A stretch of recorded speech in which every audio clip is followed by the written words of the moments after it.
আসসালামু আলাইকুম। সকাল সকাল চুলার পাড়ে এসে দেখি চুলাটা বেশ ময়লা হয়েছে। আজকে চুলাটা পরিষ্কার করব। তার আগে হঠাৎ করে বৃষ্টি যেহেতু হচ্ছে, একটু ঠান্ডা ঠান্ডা ভাব, নাকে সর্দি। এখন এই জিনিসটা এখানে বসিয়ে নিলাম, যেহেতু গরমের দিন একটা জিনিস খেতে মন চাচ্ছে এবং একটু আগে দেখলাম ইউটিউবে। এখন সেই জিনিসটাই বানানোর চেষ্টা করব। যে কথাটা বলছিলাম, এই যে নিয়ে আসলাম, এখন দেখি চুলার গ্যাসও চলে যাচ্ছে, তারপরেও যতটুকু আছে এই যে আমটা পোড়া দিব, দেখি কেমন হয়।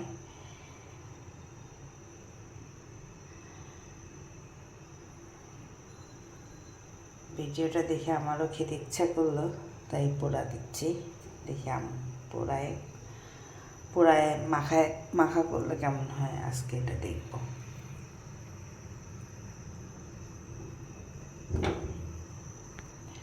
আমরা ছোটবেলায় কাঁচা তেঁতুল গাছ থেকে নিয়ে এসে সেই তেঁতুল মাখায় খাইছি, সেটা অসম্ভব ভালো হয়।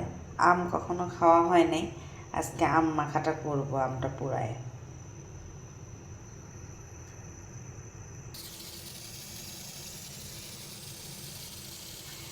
দেখুন কি অবস্থা হচ্ছে। এই যে সকাল সকাল উঠে ভিডিওটা বানাচ্ছি, আর আজকে বৃহস্পতিবার। যে কথাটা বলবো, দয়া করে আমার চুলা নিয়ে কেউ কমেন্ট করবেন না, চুলাটা আমি পরিষ্কার করব। আর এই যে এর আগের ভিডিওতে আমি শেয়ার করছি, আমার শ্বশুর বেশ অসুস্থ, উনি হাসপাতালে ভর্তি। যাই হোক, একটা টেনশনের উপর দিয়ে যাচ্ছি। এই যে দেখুন পোড়ায় নিচ্ছি আমটা। যে এক পাশ এরকম হয়েছে, তারপর আবার আস্তে আস্তে উল্টায় নিচ্ছি।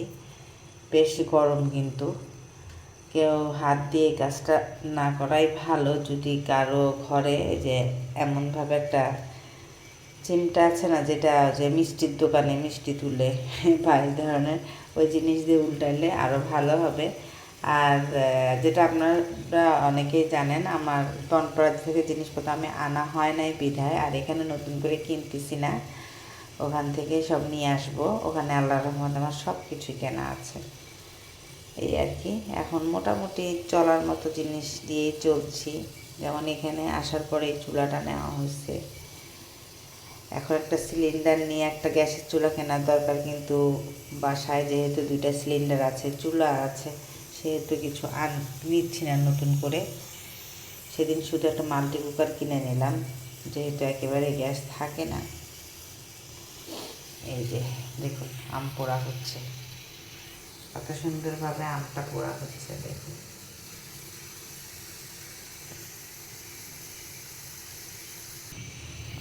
কিছুক্ষণ পর আবার ফিরে আসলাম। এই যে দেখুন আম পোড়া হচ্ছে। যাই হোক, এখন হাত দিয়ে ধরা সম্ভব হচ্ছে না, বেশ অনেক গরম। দেখুন দেখুন দেখুন আমের অবস্থা, আম পোড়া।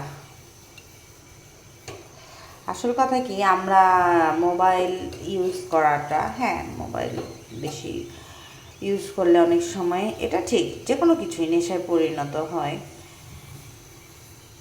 কিন্তু সব কিছুরই ভালো মন্দ দুটো দিক থাকে। যেমন আমরা বর্তমানে অনেক কিছু জানতাম না, ইউটিউবে অনেক কিছু সার্চ দিলে নতুন নতুন রান্নার ভিডিও, অনেক কিছু ডিওয়াইয়ের ভিডিও, অনেক কিছু শেখা যায় যদি ইচ্ছা শক্তি থাকে। আবার ওই বাচ্চাদেরকে আমি যেটা করি, মাঝে মধ্যে সূরা বা কলমা যেগুলা ইউটিউবে ছেড়ে ওদেরকে বলি, এখান থেকে শোনো, শেখো। আবার আমার ছেলেও অনেক সময় ক্লাস করে, সেজন্য মোবাইল যে সব বিষয়ে খারাপ তা না, হ্যাঁ অনেক ক্ষেত্রে খারাপ। অতিরিক্ত বাচ্চারা আসক্ত হয়ে পড়ে গেম খেলে, কিন্তু আমরাও কি কম যাই, আমরাও তো গেম টেম খেলি। যাই হোক, এখন এই যে যেটা বলছিলাম, এই যে এটা একটা নতুন জিনিস আমার জন্য জানা ছিল, হয়তো বা অনেকে খেয়েছে নাম পোড়ায় মাখায়, কিন্তু এটা আমার জন্য নতুন ছিল। এই যে আমি আমটা বেশ পোড়ায় নিচ্ছি, কিছুক্ষণ পরে আবার আসবো, এরপরে এক দুটো শুকনো মরিচ পোড়ায় নেব। এখন এই যে এই চুলায় দেখুন, এই পদ্ধতিটা আমি অবশ্য নিজেই চিন্তা করলাম যে হাত দিয়ে শুকনো মরিচ এভাবে না ভেজে, এটা তো জালি কম সবার বাসায় থাকে, দেখুন কত সুন্দরভাবে মরিচগুলো পোড়া দেওয়া যাচ্ছে। পোড়ায় নিলাম।